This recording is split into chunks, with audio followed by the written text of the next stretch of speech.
Hey friends, and well, let me be honest, probably before this video is over, some of you will consider me as an enemy. But I wanted to share a couple minutes about my thoughts, not only on the tragedies that we have been experiencing over these past months, and especially these last couple of days with the shootings of our black men, but what I'm coming to learn over my 23-year journey of being a white man, living and ministering amongst my black family here in several inner cities of Chicago. And I'm going to speak very black and white because, let's be honest, it's a black and white issue. I want to take you to the book of Exodus, chapter 1, and I wanted to share a little bit of what took place prior to the rise of Moses. When I read that, it talked about that the Pharaoh became concerned and very fearful that the Hebrew slaves were growing in number and in power. So in order to maintain their oppression, he put upon them great labor. He put upon the Hebrew slaves cruelty to keep them down. However, they still grew. And so he brought together some midwives, and he instructed them that when a Hebrew boy was born, kill him. Well, these midwives did not follow, and the Hebrew slaves continued to grow.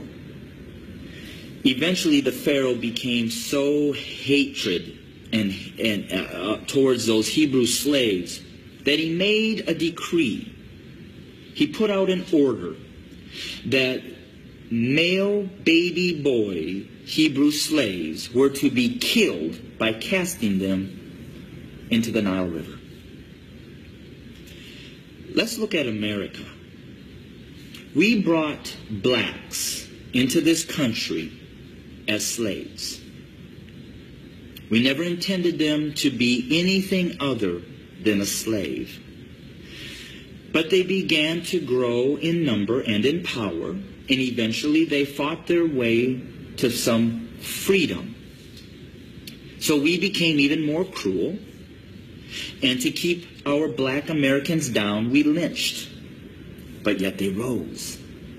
So then we used the welfare system, the criminal justice system, to keep them down, to contain them, to destroy them. But yet they rose, and they're rising. Then we built prisons and jails to hold them. Yet they rose. And so now we are doing exactly what the Pharaoh did at the end, sending out a decree: kill them. So until we admit that when we wrote this Constitution that all men are created equal, that we never intended to include our black brothers and sisters, our nation may end up facing exactly what the Egyptians faced when they refused to let God's people go. So I'm going to say this to my white fellow Americans, that the bloodshed that is on its way is not on the hands of our fellow black Americans, but is on our hands. We are the ones that are refusing to let God's people go.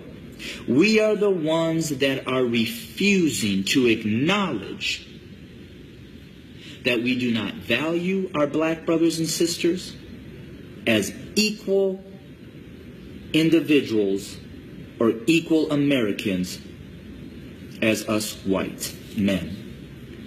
And to my black brothers and sisters, the racial issues, as I've said, have been there from the very foundation. But why do we see it more? Because there's a shifting. See, us white men have been at the head since the foundation. But we've had a black president. And you know, we've done everything in our power to keep him from really changing things. Now we have another minority rising to the top, a white female. What does that say? Those of us who are white men who have been at the head are now starting to see and fear that we are going to become the tail. And we know what we've done to you. And so now we're fearful that you're going to do to us what we have done to you. But I will say this. I've lived in a black community for 23 years. I've never been treated the way that this country has treated my black Americans. So I call out my white Americans to say we better heed, repent, acknowledge, and change. Because if we don't, I just want to again say this. The bloodshed that we will experience is on our hands, not the hands of our fellow black Americans. I welcome your comments. I welcome your feedback. Hit me up on Facebook or go to my webpage at www.studio2911.org. Again, that's studio2911.org.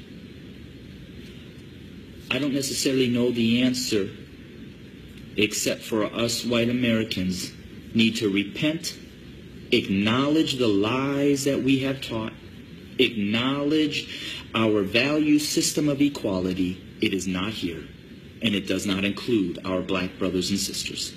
And we need to change, and we need to change now.